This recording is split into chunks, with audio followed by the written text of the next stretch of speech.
जय जय श्री राधे, जय जय श्री कृष्णा। मित्रों, मैं महेश पाठक श्रीधाम वृंदावन से अपने चैनल ज्योतिष सेवा वृंदावन के माध्यम से अपने सभी दर्शकों का अभिनंदन करता हूँ, सभी का स्वागत करता हूँ।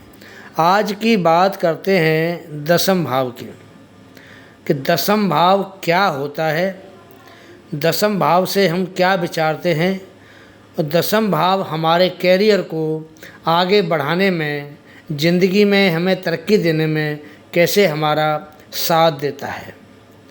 शुरुआत करते हैं दशम भाव, जिसको हम कर्म भाव भी कहते हैं। ये राज्य का भाव भी होता है। इसमें शनि कारक होते हैं, बुध भी कारक होते हैं, बृहस्पति कारक होते हैं, सूर्य भी यहाँ कारक होते हैं। इसमें कई ग्रह कारक होते हैं। इस भाव में, दशम भाव में मंगल कालचक्र कुंडली में उच्च का प्रभाव देता है, उच्च का बनता है। मंगल यहाँ उच्च का प्रभाव देता है।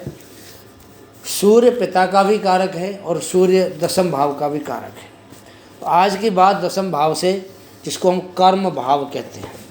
कर्म भाव का मतलब है कि जो भी जीव दुनिया में आया है उसे कर्म तो करना पड़ेगा, और कर्म हमें मिलते हैं हमारे प्रारब्ध के द्वारा। पिछले जन्मों में हमने कैसे कैसे कर्म किए, उनका सबका एक हिसाब तैयार होता है, और उसके हिसाब से हमारी कुंडली बनती है। और कुंडली के अंदर जो जो ग्रह जहाँ बैठता है वो हमारे कर्मों के विधान के अनुसार ही उस जगह पर बैठता है। परमात्मा ने ऐसा विधान बना रखा है हमारे कर्मों को जांचने के लिए, कि वो कर्मों को जांचने के बाद ही हर ग्रह अपने स्थान पर बैठेगा, और उसी के बारे में हमें एक इंडिकेशन देता है कि इस भाव के अंदर ये ग्रह बैठा है तो ये जातक क्या काम कर सकता है। अब दशम भाव हमारी कुंडली का रोजी रोटी का भाव होता है, जिससे हमने कोई व्यापार करना होता है, कहीं नौकरी करनी होती है। ये प्रोफेशन का भाव है, कैरियर का भाव है। इसमें कोई भी राशि हो, बात यहाँ राशि की नहीं हो रही, यहाँ सिर्फ दशम भाव की बात हो रही है कि दशम भाव हमारे एक कैरियर में, हमारे रोजी रोटी में, हमारे भाग्य को कैसे सपोर्ट करता है। भाग्य बढ़ता है तो हम तरक्की करते हैं। मेहनत करना एक अलग चीज़ है, और मेहनत के फल को बढ़ाना भाग्य के द्वारा ये एक अलग चीज़ है। अगर हम मेहनत करते हैं, भाग्य हमारा साथ नहीं देता है, तो आदमी को ज़िंदगी में परेशानियां बहुत आती हैं। जैसे हमारे शास्त्रों में कहा गया है, भाग्यम फलति सर्वदा न च विद्या न च पौरुषम। हमेशा भाग्य फलता है तो हमारी विद्या, हमारी बुद्धि और हमारे कार्य हमें लाभ देते हैं, हमारी मेहनत हमें लाभ देती है। और जब भाग्य नहीं फलता है तो आदमी जितने मर्जी कर्म कर ले, जितनी मर्जी मेहनत कर ले, उसको सिर्फ 2 वक्त की रोटी तो मिल सकती है, लेकिन भाग्य में लिखी जो सुख सुविधाएं होती हैं, भौतिक सुख सुविधाएं, धन दौलत, प्रॉपर्टी, बढ़िया मकान, बढ़िया गाड़ी बान, ये सब नहीं मिल सकता उसको। तो इसलिए ज़रूरी है कि मेहनत तो हमें करनी ही पड़ेगी, कि बिना मेहनत के तो कुछ हल होता ही नहीं है। और मेहनत करने के बाद अगर भाग्य ने हमें थोड़ा सा भी सपोर्ट कर दिया, भाग्य ने थोड़ा सा भी अगर हमारा हाथ पकड़ दिया, तो हम काफ़ी ऊंचे उठ सकते हैं ज़िंदगी में। यही हमें कर्म भाव और हमारे भाग्य के भाव सिखाते हैं। अब हम दशम भाव से क्या देख सकते हैं। दशम भाव से हम अपने व्यवसाय के बारे में विचार कर सकते हैं। हम क्या व्यापार करेंगे, हमें ज़िंदगी में क्या कारोबार व्यापार करना चाहिए। उद्यम, हम उसके लिए क्या प्रयास करेंगे कारोबार करने के लिए। हम नौकरी भी कर सकते हैं, काय की नौकरी करेंगे, कैसी नौकरी करेंगे, हमारा काम नौकरी में क्या होगा, इस सब का विचार भी करते हैं। अधिकार, दशम भाव से हमें कैसे अधिकार की प्राप्ति होती है, कि जैसे अगर सूर्य किसी का उच्च का दशम भाव में बैठा है तो एक इसको बड़े अच्छे पद पर, सरकारी डिपार्टमेंट में, शासन में, प्रशासन में इसको बहुत अच्छा ऊंचा ओहदा देता है। तो वहाँ उसके अधिकार होते हैं। वो जो ऑर्डर करेगा उसके अधिकार लोगों को मानने पड़ेंगे। उसके पास अधिकारों की एक लंबी सूची होती है कि उसको इतने अधिकार मिले हुए हैं। तो वो भी हम दशम भाव से देखते हैं। दशम भाव से हम देखते हैं कि हमें कितना यश मान सम्मान मिलेगा, हमें पदवी क्या मिलेगी, हमारा प्रभुत्व कैसा रहेगा, राजनीतिक शक्ति हमारी कैसी होगी, क्या हम किसी को आज्ञा देने लायक बन सकते हैं, ये भी दशम भाव से देखते हैं।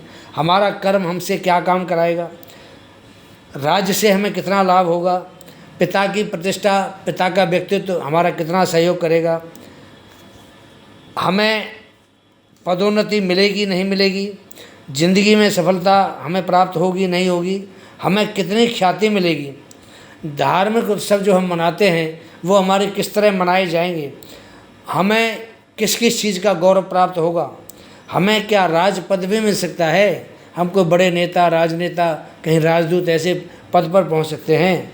वर्षा कैसी होती है दशम भाव से देखते हैं, राज सम्मान कितना मिलता है ये भी दशम भाव से देखते हैं। हमारी विदेश यात्रा कैसी होगी और क्या हमें विदेश यात्रा से लाभ होगा ये भी हम दशम भाव से देखते हैं। आदेश देना दशम भाव से देखते हैं। सास हमारी पत्नी की माँ, सास को भी हम इसी भाव से देखते हैं। संतान के रोग इसी भाव से देखे जाते हैं। आकांक्षा हमारे मन में क्या इच्छा है। वायु यात्रा, क्या हम हवाई यात्रा कर सकते हैं। घुटना, जो पैर का घुटना होता है उसके बारे में इसी से विचार करते हैं। और जो खुला हुआ ये वायुमंडल का जो आकाश है उसके बारे में भी हम इसी भाव से विचार करते हैं। तो दशम भाव हमारे लिए इतना ज़रूरी क्यों होता है। दशम भाव हमारे लिए इतनी ज़रूरी इसलिए है कि दशम भाव हमारे कर्म का भाव है। और भैया देखो, दुनिया में जो आदमी आया उसे कर्म तो करना पड़ेगा। कर्म कोई भी करे, व्यापार करे, दुकान करे, नौकरी करे, मजदूरी करे, बदमाशी करे, छीना झपटी करे, चोरी करे, ये सब कर्म है। ये सब कर्म हैं और कर्म लिखे होते हैं पिछले जन्म के प्रारब्ध के अनुसार। तो जो भी जीव दुनिया में आया उसको कर्म तो करना पड़ेगा। अच्छा या बुरा ये डिपेंड करता है उसके प्रारब्ध के ऊपर कि उसके पिछले जन्मों का लेखा जोखा क्या है, उसके हिसाब से उसका प्रारब्ध बनता है। प्रारब्ध बनता है तो प्रारब्ध के अनुसार ही हमारी कुंडली बनती है। अब बात करते हैं कि अगर आपका दशम भाव में सूर्य देवता बैठे हैं तो आपको क्या परिणाम देंगे। देखिए, सूर्य अगर आपका स्वग्रही हो, उच्च राशि में हो, मित्र राशि में हो और शुभ प्रभाव में हो, बली हो, तो सूर्य सरकार है। सूर्य सरकार का कारक है। सूर्य पावर है और शासन प्रशासन का ये काम करते हैं। ऐसे लोग सरकारी पदों पर होते हैं, राजनीति में बड़े ऊंचे ओहदे पर होते हैं, सरकारी नौकरी करते हैं या सरकार के लिए ये लोग काम करते हैं। जो व्यक्ति सरकारी मानो नौकरी में नहीं भी है और सूर्य उसका दशम भाव में बैठा है तो ज़रूरी नहीं है कि वो सरकारी नौकरी ही करे। वो कोई ऐसा भी व्यापार कर सकता है जो सरकार से जुड़ा हुआ होता है। जैसे सरकार के किसी काम के टेंडर लेना, ठेकेदारी करना, कॉन्ट्रैक्टर बनना, इंजीनियर बनकर सरकार के कहीं किसी काम में सपोर्ट करना। तो ये जो सब काम है सरकार के द्वारा ही, सरकार से जुड़े होते हैं, सरकार के द्वारा ही संभव होता है। तो सूर्य यहाँ बैठेगा तो आपको ये सारे काम देगा। और सूर्य अगर नीच होगा, बली नहीं होगा, निर्बल होगा या शत्रु राशि में बैठा होगा, पाप प्रभाव में होगा, तो इन सब कामों में आपको दिक्कत आएगी। इसमें से एक भी काम आप नहीं कर पाएंगे। उल्टे आपको अपनी रोजी रोटी कमाने के लिए बहुत ज़्यादा स्ट्रगल करना पड़ेगा, मेहनत करनी पड़ेगी। चंद्रमा की बात करते हैं। अगर आपका चंद्रमा दशम भाव में उच्च का बैठा हो या स्वग्रही हो या किसी शुभ ग्रहों से दृष्ट हो, अच्छी पोजीशन में हो, तो चंद्रमा क्या करता है। चंद्रमा ज़्यादातर जो लिक्विड होते हैं, तरल पदार्थ, उसका ये कारक होता है।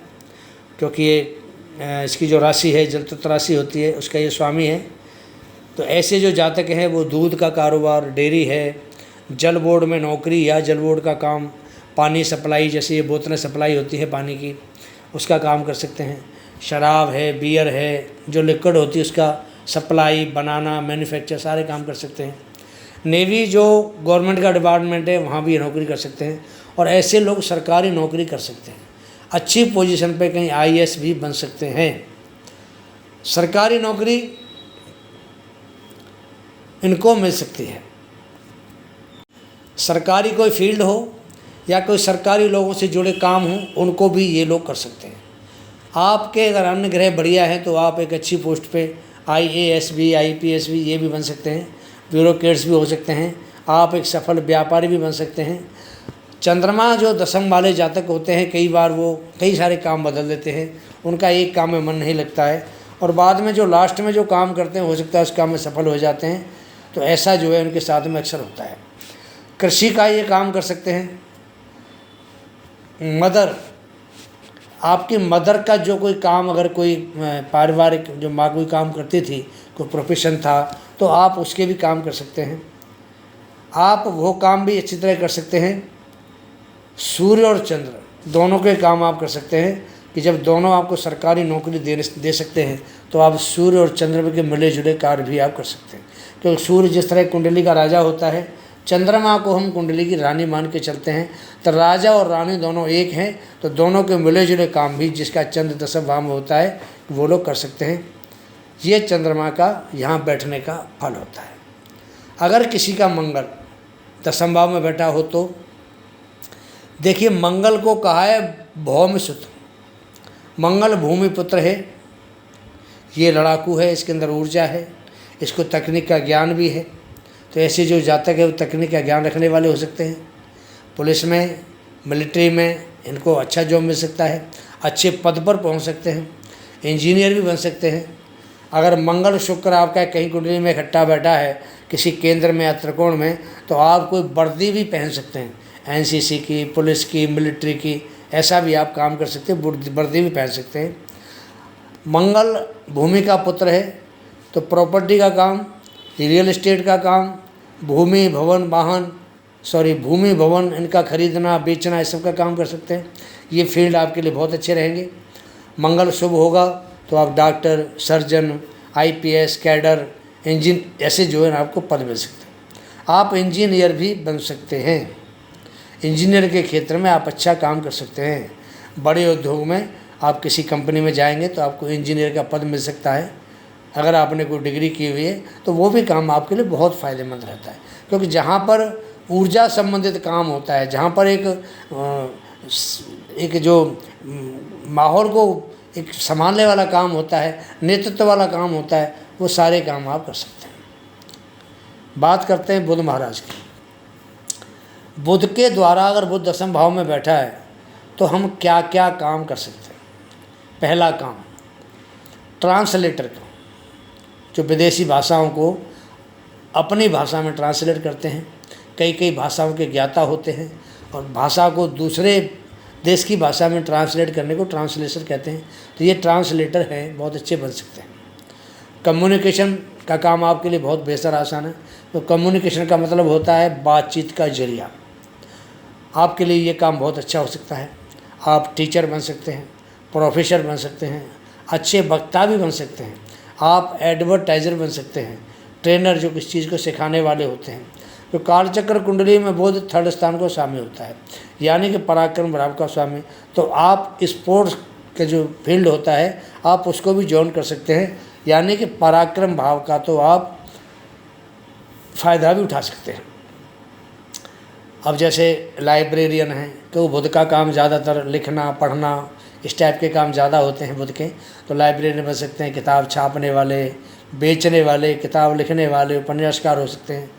ज्ञान देना, ज्ञान लेना, ज्ञान बेचना, ये बुध का काम होता है। बुध व्यापार का कारक है। आप अकाउंटेंट बन सकते हैं, आप सीए का काम कर सकते हैं, सीए बन सकते हैं, आप अच्छा व्यापारी बन सकते हैं, बैंकर, आप बैंक में आप अच्छे पद पर नौकरी कर सकते हैं। धन देने वाले, धन लेने वाले, कमीशन वाले, और सबसे बड़ी बात क्या है, आप सेल्समैन का काम बहुत अच्छा कर सकते हैं। क्योंकि बुध बातों का कारक होता है, वाणी का कारक होता है। तो जितनी वाणी आपकी बढ़िया होगी, लोग इम्प्रेस होंगे, उतना ही आप अपना कोई सामान समाज में या मार्केट में बेच सकते हैं। मार्केटिंग का काम बहुत अच्छा आप संभाल सकते हैं। बात करते हैं गुरु महाराज की। दशम भाव में गुरु बहुत अच्छा प्रभाव देते हैं। गुरु दशम भाव के कारक भी होते हैं और गुरु के दशम भाव में होने से आप अच्छे एक भाषण देने वाले, अच्छा बोलने वाले बन सकते हैं। अध्यापक हैं, अच्छे वकील बन सकते हैं। आप कोई अच्छे बैंकर, पैसे वाले भी बन सकते हैं, जो पैसा लोगों को बांटते हैं, देते हैं, लेते हैं, ब्याज लेते हैं, कमीशन खाते हैं, आप वो भी काम कर सकते हैं। आपको ज़िंदगी में, सरकार में भी, क्योंकि बृहस्पति बहुत उच्च पद देते हैं, तो कोई बड़ा अच्छा पद मिल सकता है। जैसे गेजेटेड ऑफिसर का मिल गया, किसी राजदूत का मिल गया, अच्छे डिप्लोमेट का मिल गया, कोई नेता भी बन सकते हैं, नेता बन के किसी सरकार में आप मंत्री भी हो सकते हैं, आप फायर डिपार्टमेंट में भी काम कर सकते हैं। बृहस्पति पांडित कर्म को भी फॉलो करने वाले हैं, तो आप पंडित भी हो सकते हैं, कर्मकांड कराने वाले, आप कथा के व्यास भी हो सकते हैं, आप किसी मठ या धर्मशाला धर्म स्थान के संस्थापक भी हो सकते हैं, आप अच्छे एस्ट्रोलॉजर भी हो सकते हैं, जज वकील भी, ऐसी पोजीशन भी आपकी है कि आप जज वकील भी हो सकते हैं। तो मतलब बृहस्पति दसम भाव में बैठ कर के बहुत सारे और भी बहुत सी चीज़ें इनको देता है, लेकिन जो मेन चीज़ है वो आपको हम बता रहे हैं। इन सब चीज़ों को बृहस्पति हैंडल करते हैं और आप सब बृहस्पति इनका दसम भाव में ये सब काम कर सकते हैं। बात करेंगे शुक्र महाराज की। देखिए, शुक्र है प्यार, मोहब्बत, ब्यूटी, खूबसूरती, इनका कलाकार, इस सब का कारक होता है। तो ऐसे जो लोग हैं, मैरिज ब्यूरो जो बहुत सारी संस्था होती है उनको चला सकते हैं, मैरिज के आप काउंसलर हो सकते हैं, कंसल्टेंसी आप कर सकते हैं मैरिज के बारे में, डिप्लोमेट हो सकते हैं, वकील हो सकते हैं, जो शादी विवाह के मामले हल कराता है, कंप्रोमाइज़ कराता है, ऐसे आप वकील बन सकते हैं। तलाक कराने वाले भी आप हो सकते हैं, लेकिन आप क्राइम के या सिविल के वकील नहीं बन सकते, आप इसी मामले के वकील बन सकते हैं। आप अच्छे कंसल्टेंट हो सकते हैं, डॉक्टर हैं, कलाकार हैं, टीवी के कलाकार हैं, मीडिया के कलाकार हैं, या फिल्मों में काम करने वाले हैं, आप ये सब काम कर सकते हैं। ब्यूटी पार्लर मेल हो या फीमेल, आप काम कर सकते हैं। आप अच्छे संगीतकार बन सकते हैं, गायक भी बन सकते हैं, पेंटिंग है, आर्ट गैलरी है, आप इसके मालिक भी हो सकते हैं। तो कुल मिला के शुक्र से हम सारी सुख सुविधा, भौतिक सुविधा, इन सब के बारे में विचार कर सकते हैं। शनि की बात करते हैं।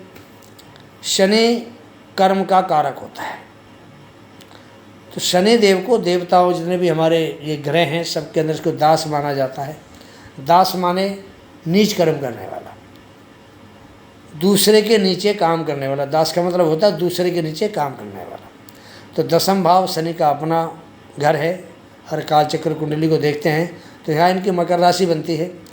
तो कहा जाता है कि शनि जहाँ बैठते हैं वहाँ बहुत अच्छा प्रभाव दिखाते हैं, यानी शनि अच्छा ही करते हैं। शनि अगर दसम भाव में हो तो आप नौकरी अच्छे पद पर कर सकते हैं। शनि जुडिशरी का भी कारक होता है, और कुंडली में सूर्य और मंगल की, बृहस्पति की स्थिति अच्छी है, आप जज बन सकते हैं, वकील बन सकते हैं, मजिस्ट्रेट या कोर्ट में कोई जॉब करने वाले भी बन सकते हैं। आप ह्यूमन राइट, एचआर का काम बहुत अच्छा कर सकते हैं। आप लोहे का काम, ज़मीन जायदाद का काम, प्रॉपर्टी का काम, बिल्डिंग मटेरियल का काम, रियल एस्टेट का काम, जो माइंस होती है उनका भी काम कर सकते हैं। कोयले की माइंस हैं और पत्थरों की माइंस होती है, इनका काम कर सकते हैं। पेट्रोलियम पदार्थों का उत्पादन, बेचना, बनाना, ये काम भी आप कर सकते हैं। ये जो सब काम हैं ये शनि की कस्टडी में आते हैं। आप इंश्योरेंस का भी काम कर सकते हैं, जीवन बीमा का भी काम कर सकते हैं, पुरातत्व विभाग में भी आप काम कर सकते हैं। तो शनि यहाँ बैठ कर के हमें बहुत सारे काम देता है। लेकिन आपको एक चीज़ और बता दें, मेरी ज़िंदगी का तजुर्बा है, अगर किसी का शनि दसम भाव में बैठा होता है तो उसकी ज़िंदगी में उतार चढ़ाव बहुत आते हैं। उसकी जो कैरियर है वो स्टेबिलिटी नहीं रहती। कैरियर में एक जैसा नहीं चलता, कभी ऊंचे कभी नीचे, कभी ऊंचे कभी नीचे। ज़िंदगी में कई सारे उतार चढ़ाव ऐसे जातकों को देखने पड़ते हैं जिनका शनि दसम भाव में होता है। आप अपनी कुंडली में देखिए और फिर आप अपने बारे में सोचिए, अगर आपकी कुंडली में शनि दसम भाव में है तो। राहु महाराज की बात करते हैं। देखिए, राहु छलिया है, मायावी ग्रह है, इसको समझना बहुत टेढ़ा काम है। इसने श्री हरि भगवान जो हमारे विष्णु थे उनके साथ में छल किया और धोखे से अमृत का पान कर लिया। जब ये भगवान को छल सकता है, भगवान के साथ धोखा कर सकता है, तो आम आदमी क्या चीज़ है। इसने भगवान को माया के वशीभूत कर दिया, भगवान उसको पहचान नहीं पाए, इतना बड़ा छलिया है ये। तो जब इतना बड़ा छलिया भगवान को छल लेता है तो आम आदमी इसके सामने क्या चीज़ है। दसम भाव का राहु पॉलिटिक्स में बहुत ऊंचाई देता है और स्टेबिलिटी देता है। ये नहीं है क्योंकि उसके सामने चतुर्थ भाव है, वो जनता का भाव होता है। तो जनता ऐसे नेताओं को बहुत पसंद करती है जिनका राहु दसम भाव में होता है। सूर्य और राहु एक बहुत बड़ा आपको पॉलिटिशियन बना सकते हैं। राजनेता बना सकते हैं। चंद्र राहु आपको होटल बिजनेस कराते हैं। बुध राहु अगर साथ बैठे हों तो सेल्समैन में आपको अच्छा काम करवा सकते हैं। एडवर्टाइजमेंट हो गया, इसमें भी आप सफल हो सकते हैं। गुरु राहु की युति होती है तो आपको टीचर, कंसल्टेंट, किसी बड़े ऑर्गेनाइजेशन का संस्थापक, संरक्षक ऐसे बना सकता है। शनि राहु अगर साथ साथ बैठेंगे तो इनका प्रभाव मध्यम होता है कि दोनों ही पाप ग्रह हैं और एक दूसरे के प्रभाव को ये कम करते हैं, इसलिए बहुत बढ़िया शनि राहु का प्रभाव दसम भाव में नहीं माना जाता। अकेला राहु आपको fashion world, glamour world, technical field, बड़ी मशीनों को चलाने वाला अच्छा मैकेनिक हो सकता है। आप डिजिटल वर्ल्ड के हो सकते हैं, आप मीडिया वर्ल्ड के बादशाह हो सकते हैं। राहु मीडिया का कारक होता है, रातों रात आपको प्रसिद्ध करा सकता है। अगर राहु आपका दसम भाव में अच्छी पोजीशन में है तो रातों रात आपको दुनिया में मशहूर करा सकता है। राहु शोधकर्ता होता है, कम्युनिकेशन, बातचीत करने का तरीका हमें राहु देता है। और आज के समय में राहु ऐसी कौन सी जगह है जहाँ राहु नहीं है? हर जगह राहु फैला हुआ है। हमारे घर से लेकर के बाहर तक हर जगह राहु है। पृथ्वी से लेकर आकाश तक ऐसी कोई जगह नहीं जहाँ राहु नहीं है। तो आज की अगर बात माने तो राहु ही आज के समय का सबसे बड़ा बादशाह है। इसलिए कहते हैं कि राहु मायावी ग्रह है, छलिया है। तो आप अगर आपका राहु शुभ बैठा है तो आपके लिए बहुत अच्छा है। अगर शुभ नहीं है मित्रों, थोड़ा इसको शुभ करने की कोशिश करें। राहु शुभ होगा तो आप दुनियादारी का एक अच्छा आनंद ले पाएंगे। अब बात करते हैं केतु महाराज की, कि दसम भाव का केतु। देखिए केतु क्या है? बिना सिर का देवता है। सिर तो इसका है ही नहीं, धड़ ही धड़ है। जब सिर नहीं है तो सोचेगा क्या? इसलिए ये व्यक्ति को बार बार कन्फ्यूज करता है, क्या करूं, कैसे करूं, क्यों करूं, करूं ना करूं। हर तरह से आदमी को ये कन्फ्यूज करता है। काम करने लगता है आदमी जिसका मन नहीं लगता। एक काम करेगा, मन नहीं लगेगा, फिर दूसरा पकड़ेगा, दूसरा करेगा, मन नहीं लगेगा, फिर तीसरा पकड़ेगा। पता नहीं कितने काम बदलता है आदमी, उसका किसी भी काम में मन नहीं लगता है। टोटल कंफ्यूज करता है। हाँ, ये जातक को जैसे रिसर्च के काम होते हैं, ऐसा काम तो इसको अच्छा कर सकता है। ये केतु का प्रभाव ज़्यादातर मंगल जैसा ही होता है। तो ये ज़मीन से जुड़े जो जातक होते हैं ऐसे काम सफल हो करता है। ये नए काम करना, उनकी शुरुआत कराना, ऐसे काम के लिए केतु माहिर होता है। लेकिन जिसका दसम भाव में केतु होता है और किसी की शुभ ग्रह की दृष्टि नहीं है तो ऐसा आदमी ज़िंदगी भर कन्फ्यूज रहता है। उसकी समझ में नहीं आता कि मैं ऐसा कौन सा काम करूं कि मेरे जो घर की गाड़ी, ज़िंदगी की गाड़ी ठीक ठाक चलती रहे। तो मित्रों, आपको दसम भाव के बारे में ये आज पूरी जानकारी दी। आपको हमारा ये वीडियो कैसा लगता है इसके बारे में अपनी राय दें। जो दर्शक हमसे नया जुड़े हैं उनसे निवेदन है कि सबसे पहले हमारे चैनल को सब्सक्राइब करें, वीडियो देखें, प्रोग्राम देखें, लाइक करें। अगर आपको हमारा प्रोग्राम अच्छा लगता है तो आप अपने मित्रों को शेयर अवश्य करें, ताकि जो जानकारी हम आपको दे रहे हैं वो जानकारी आपके द्वारा आपके मित्रों को भी मिले। इसके साथ ही आज ये प्रोग्राम ख़त्म करने की आपसे इजाज़त चाहते हैं। अगला प्रोग्राम लेकर शीघ्र आपके सामने हाजिर होंगे। एकादश भाव का प्रोग्राम आएगा कि एकादश भाव में अगर सभी ग्रह बैठे हों तो क्या प्रभाव देते हैं। तब तक के लिए आज्ञा दीजिए। जय जय श्री राधे, जय जय श्री कृष्णा, श्री कृष्णा, श्री कृष्णा।